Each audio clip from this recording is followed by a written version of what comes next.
Americans side with Trump on key issue. Are you one of them? With everything that the mainstream media pumps out over the airwaves, you would think that Trump's voters have all turned on him. The mainstream media loves pushing fake polls, like Clinton have a 96% chance of beating Trump. Well, this isn't true. It would seem that the majority of Americans did not see Trump's common sense travel ban as a Muslim ban. According to the poll, 56% of the registered voters view the order as a terrorist hotspot restriction, while 37% said it is more likely Muslim ban. Advertisement. Although over half of those polled don't think the move was not an attempt to discriminate based on religion, a majority of the country disapproves of the executive order. The fact is, terrorists are killing us and we must stop them as much as possible.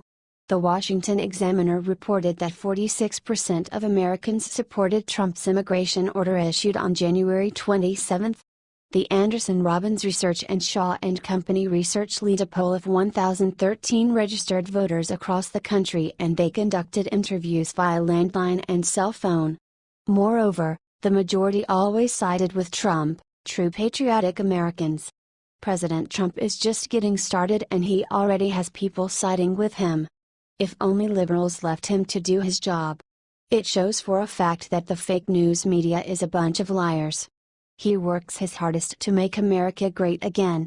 It is truly despicable the way that the media finds it appropriate to bash our president constantly. Yes, freedom of speech is there, but why can't we respect the leader of our nation? The leader of the free world deserves respect.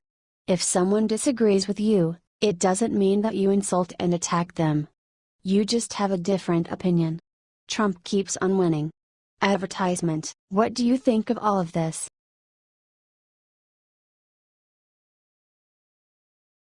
Japan sends surprise to U.S. fleet in massive show of support for President Trump. Japan just sent a strong message to the rest of the world. That despite the liberal media's attempts to sow chaos, all is well and good, and they support President Trump and America. And are ready to take action to prove it. Advertisement. Allies are important, as President Trump knows, and if you listen to the media, all you will hear is that Trump makes our allies nervous. Not true. Trump has a great relationships around the world. And after North Korea threatened to attack Guam, Japan proved their loyalty. Japan's new defense minister came out today and said he stands with Trump and added a special surprise for our Pacific fleet that is in harm's way should any missiles fly. He said that his country's military could shoot down the missiles before they reach Guam. Japan said they will activate its Aegis destroyer missile defense system, Defense Minister Itsunori Onodera told the National Diet, Japan's parliament, in response North Korea's threat. According to Reuters, a spokesman for the Korean People's Army, KPA, threatened, the KPA strategic force is now carefully examining the operational plan for making an enveloping fire at the areas around Guam with medium to long-range strategic ballistic rocket Hwasong-12 in order to contain the U.S. major military bases on Guam, including the Andersen Air Force Base. Japan responded by reminding the world that any attack against Guam is a threat and attack against Japan, and cited Japan's mutual defense agreement with America as just one of the reasons they will stand with America. Japan sits about 620 miles to the east of North Korea, and they have been watching the growing threat seriously. Most of the missiles North Korea tests land in the Sea of Japan, which, as they say, is too close for comfort. Sadly, Obama and Bush and the rest of the establishment sat on their hands and did nothing, so now Trump has to clean up the mess. It is a national disgrace what they have allowed to happen. Guam lies about 1,600 miles south of Japan, and opting to include that island under its missile defense protection is a welcome change. Japan had previously said they would only shoot down North Korean missiles if they were aimed at Japan. Advertisement. But with this new defense policy, the civilian government will officially allow Japan's military to defend U.S. territories and other their allies in region in the event of North Korean missile.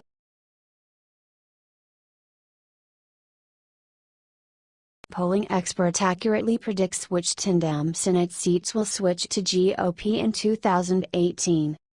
There are numerous polls out that are saying that the GOP is doomed in 2018 and the midterm elections next year. There is one problem: the Senate doesn't seem to be in as much danger. Eric Bradner of CNN has bad news for Democrats: they shouldn't expect an easy ride in 2018. Well, if you like to bet, get ready for a fun midterm election. Bradner said that nearly 10 Senate races across the nation would likely flip this year. Guess what? Only 2 of them are Republicans. Advertisement: the massive battles in the primaries are making things more difficult than they should be. The Republicans have the advantage. The Democrats are running 10 senators for re-election. That's a lot. The states where Trump won in 2016 are also the states where the Democrats are up for re-election. The GOP, meanwhile, only has 2 members who currently look like they could be in real jeopardy. At stake is control of the Senate, where the GOP currently holds 52 of 100 seats. Democrat Senate seats most likely to flip: Missouri, Senator Claire McCaskill; Indiana, Senator Joe Donnelly; West Virginia, Senator Joe Manchin; Montana, Senator Jon Tester; North Dakota, Senator Heidi Heitkamp; Wisconsin, Senator Tammy Baldwin; Ohio, Senator Sherrod Brown; Florida, Senator Bill Nelson. Republican Senate seats most likely to flip: Nevada, Senator Dean Heller; Arizona, Senator Jeff Flake. Democrats are on their heels out of pocket in 2018. According to David Wasserman, writing at 538, Democrats could run the board in swing districts and still be in a terrible hole. Even if Democrats were able to win each seat that are up for re-election that Trump won or Hillary was close, they would still lose in both the Senate and the House. Advertisement: what do you think of this? Are the Democrats still struggling because of Hillary?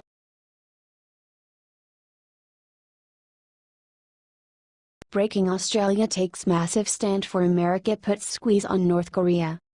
Nuclear tensions between North Korea and the United States are escalating. North Korea threatened to launch a missile attack against Guam, an island territory in the western Pacific that belongs to the USA. As a response to this threat, the U.S. President Donald Trump said that North Korea will meet fire and fury if they continue threatening our country. The whole world is watching this ongoing feud and everyone is waiting to see the next moves of both countries. If North Korea launches a missile attack, the United States will not sit and wait to see what happens next. Our country is more than ready to defend itself, even if that means the conflict may end up in war. Some countries are standing with America against North Korea and their leader Kim Jong-un. Among those is Australia. Their Prime Minister Malcolm Turnbull announced that if North Korea attacks the U.S. mainland or its territories, Australia will instantly join the conflict.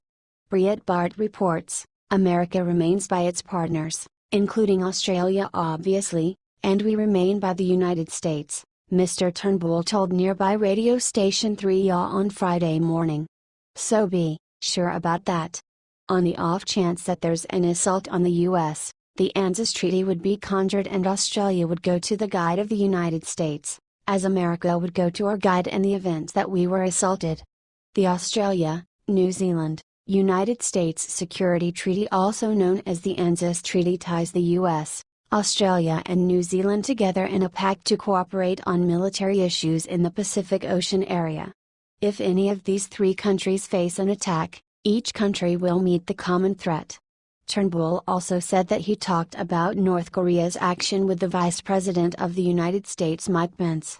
According to Turnbull, it's the worst flashpoint on the planet today. He also added that the terms of the Australia U.S. Union are clear. But be under no misapprehension, in terms of defense, we are joined at the hip, he said. The American alliance is the absolute bedrock of our national security. If there is an attack on the U.S., we would come to their aid. Now, how that manifests itself obviously will depend on the circumstances and the consultations with our allies, according to Patriot Report. If North Korea attacks our country or any territory of ours, they will meet fire and fury, as President Trump said. We have our allies like Australia and New Zealand to defend us as well. Hopefully, more countries will follow their example.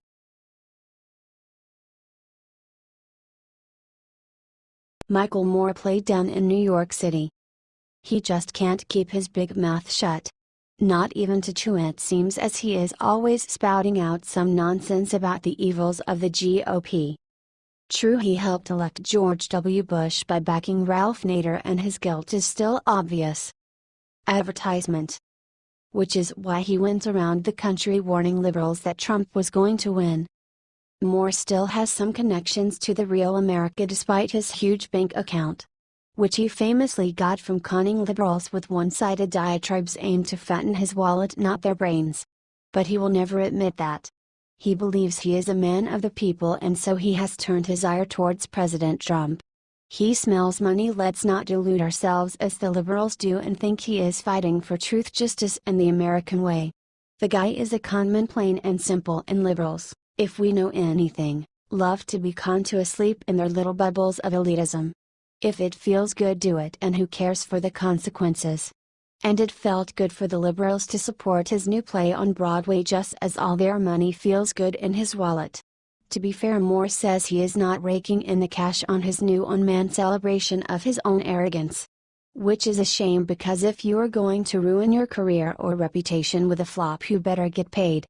And according to the Daily Caller, Michael Moore's new one-man Broadway show, The Terms of My Surrender, is a dud. A flop. Of epic proportions. And the New York Times of all places is leading the charge to tar and feather Moore and run his ass out of town.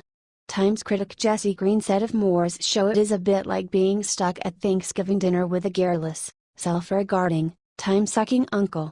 Green has to make clear to the liberal audience that he agrees with Moore's politics, fearful they may run his ass out of town for saying otherwise. Don't get me wrong, Mr. Moore has led an exemplary life of progressive activism, he said before taking out the daggers. Moore affects a cute, common man delivery that fools no one, Green wrote. You don't have to disagree with Mr. Moore's politics to find that his shtick has become disagreeable with age. Audiences hoping for a bit of feel-good liberal therapy, let alone a good show, may be disappointed to find that Mr. Moore isn't very interested in them. He's not preaching to the choir, he's bragging to it. Advertisement.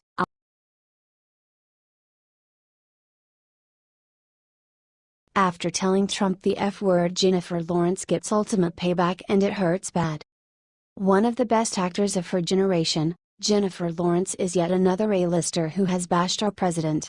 She believes the country is divided and angry, but she neglected to understand how much of that is due to the Obama administration. She called for peace, even though last year she said that if she met the president, she would tell him "fuck you."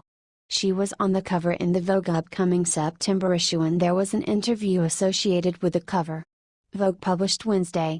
Lawrence said there must be a bridge between the American citizens who disagree on political stances. We can't continue this divide and anger. There are issues affecting us as human beings, not as liberals and not as Republicans. We have to protect the foundation of this country, and acceptance, Lawrence told the magazine.